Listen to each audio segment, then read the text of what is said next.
Good morning, YouTube. This is Forever Figs, and it is Friday, December 21st, and believe it or not, the world has not ended yet, so we live to fight another day, I guess.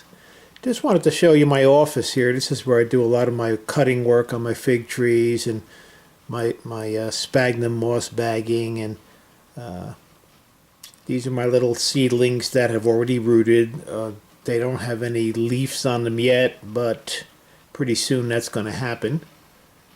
Over here in the green container underneath the other cuttings, there's about 8 bags that have sphagnum moss in them and various types and varieties of fig cuttings. And there's my screensaver. That's an Ishia green seedling. That's only about maybe 9 months old. They took a picture of that a while back, and now it's my screensaver. Okay, and up here on top of my computer tower, I have a few more cuttings. And let me sweep around. Some more cuttings using different techniques. Okay, this little stub in here is an Italian honey that was loaded with root nodes and roots. So I planted this one in a larger pot because it was very, very long and a lot of the roots were right up at the top. So I wanted to make sure they were buried. And I put them in a bigger pot. This over here is just an experiment. I was talking to a guy online the other day, and this is what he uses to root some of his cuttings. He scores the edge of them with a knife and just plants them in 100% perlite in a bowl with water in the bottom that I guess sponges or leaches its way up into the perlite. And he calls it the lazy man's way of rooting. So we'll see. I don't even know how you'd know they have roots unless the leaves start growing, but that's not always an indicator that you have roots. So I'm going to leave them in there until after the first of the year, and I guess gently pull them out, dig them out, and see if there's roots, and then transplant them to the next stage. And sweeping right around. On top of my file cabinet we have some more. These 3 down the bottom here were sent to me by my brother. He lives out in California in a place called Rancho Cucamonga. And 37 years ago when he first moved there, he planted a fig tree in his backyard. So I asked him if he would send me a few cuttings, and he sent me 7 of them. And so far 3 have rooted, and they're in these cups.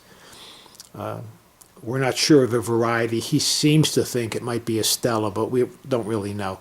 So I call it Tony's Cucamonga fig. That's my brother Tony. Okay, up here we have some more. Okay, they're working their way through various varieties up here.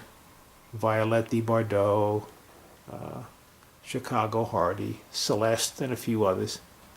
And down here some more bags of sphagnum moss with cuttings on them. Alright, and then that's not over yet. It's not over yet. We have a few more down the other end I'm going to show you, just to be fair to all the cuttings. Okay, here we go. We have a little rack over here. And here's some more up here. Okay, 3 more cuttings. The 2 on the right have real good root systems already. Let me see if I can show you that.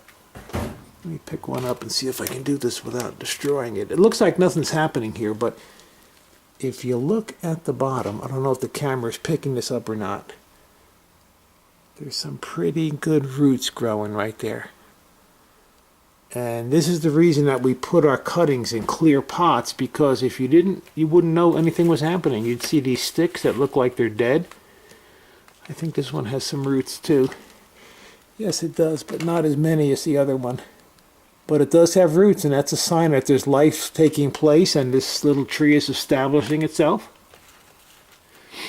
And this one here is just an experiment. It's a Paradiso Nero. And it was a tiny little stub about 2 inches long that was too small to really plant upright. So I was told that if you take it and you plant them sideways, horizontal in the dirt, that they root a little better that way. So I don't know about that. Time will tell. All I have exposed is one of the nodes with a leaf bud and a fig bud. And we'll see. Maybe it'll work, maybe it won't. I don't know. So anyway, that's a little tour of my office. My American Veterans Disabled for Life Memorial here in my office. Okay. And with that, I'm going to sign off and wish you all happy holidays. And we'll talk to you again after the first of the year. And thank you for watching.